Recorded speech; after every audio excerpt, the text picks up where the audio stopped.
Bilangan bab 24. Ketika dilihat Bileam bahwa baik di mata Tuhan untuk memberkati Israel, ia tidak mencarikan pertanda lagi seperti yang sudah-sudah, tetapi ia menghadapkan mukanya ke arah padang gurun.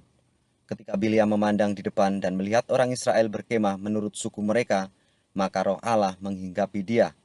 Lalu diucapkannyalah sanjaknya, katanya, "Tutur," kata Bileam bin Beor, "tutur kata orang yang terbuka matanya, tutur kata orang yang mendengar firman Allah, yang melihat penglihatan dari Yang Maha Kuasa sambil rebah, namun dengan mata tersingkap. Alangkah indahnya kemah-kemahmu, hai Yakub, dan tempat-tempat kediamanmu, hai Israel. Sebagai lembah yang membentang semuanya, sebagai taman di tepi sungai, sebagai pohon gaharu yang ditanam Tuhan, sebagai pohon aras di tepi air. Air mengalir dari timbanya, dan benihnya mendapat air banyak-banyak. Rajanya akan naik tinggi melebihi Agag, dan kerajaannya akan dimuliakan. Allah yang membawa mereka keluar dari Mesir adalah bagi mereka seperti tanduk kekuatan lembu hutan. Bangsa-bangsa yang menjadi lawannya akan ditelannya habis, dan tulang-tulang mereka akan dihancurkannya, dan akan ditembaknya tembus dengan panah-panahnya. Ia meniarap dan merebahkan diri sebagai singa jantan, dan sebagai singa betina, siapakah yang berani membangunkannya? Diberkatilah orang yang memberkati engkau, dan terkutuklah orang yang mengutuk engkau. Lalu bangkitlah amarah Balak terhadap Biliam, dan dengan meremas-remas jarinya berkatalah ia kepada Biliam, "Untuk menyerapah musuhku aku memanggil engkau, tetapi sebaliknya sampai 3 kali engkau memberkati mereka. Oleh sebab itu, enyahlah engkau ke tempat kediamanmu. Aku telah berkata kepadamu, aku telah bermaksud memberi banyak upah kepadamu, tetapi Tuhan telah mencegah engkau memperolehnya." Tetapi berkatalah Biliam kepada Balak, "Bukankah telah kukatakan juga kepada utusan-utusan yang kau kirim kepadaku? Sekalipun Balak memberikan kepadaku emas dan perak seistana penuh, aku tidak akan sanggup melanggar titah Tuhan dengan berbuat baik atau jahat atas kemauanku sendiri. Apa yang akan difirmankan Tuhan, itulah yang akan kukatakan.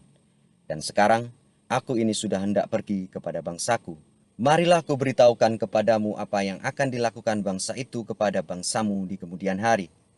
Lalu diucapkannya sanjaknya, katanya, "Tutur kata Bileam bin Beor, tutur kata orang yang terbuka matanya, tutur kata orang yang mendengarkan firman Allah, yang beroleh pengenalan akan Yang Maha Tinggi, yang melihat penglihatan dari Yang Maha Kuasa sambil rebah, namun dengan mata tersingkap.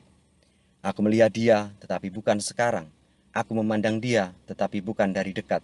Bintang terbit dari Yakub, tongkat kerajaan timbul dari Israel, dan meremukkan pelipis-pelipis Moab, dan menghancurkan semua anak Set. Maka Edom akan menjadi tanah pendudukan, dan Seir akan menjadi tanah pendudukan musuh-musuhnya itu.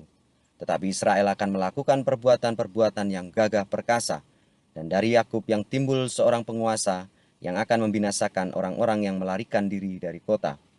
Ketika ia melihat orang Amalek, diucapkannyalah sanjaknya, katanya, "Yang pertama di antara bangsa-bangsa ialah Amalek, tetapi akhirnya ia akan sampai kepada kebinasaan." Ketika ia melihat orang Keni, diucapkannyalah sanjaknya, katanya, "Kokoh tempat kediamanmu, tertaruh di atas bukit batu sarangmu. Namun orang Keni akan hapus, berapa lama lagi maka Asyur akan menawan engkau." Diucapkannyalah juga sanjaknya, katanya, "Celaka, siapakah yang akan hidup apabila Allah melakukan hal itu?"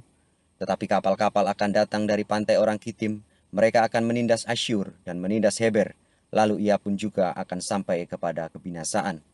Lalu bersiaplah Biliam dan pulang ke tempat kediamannya, dan Balak pun pergilah juga.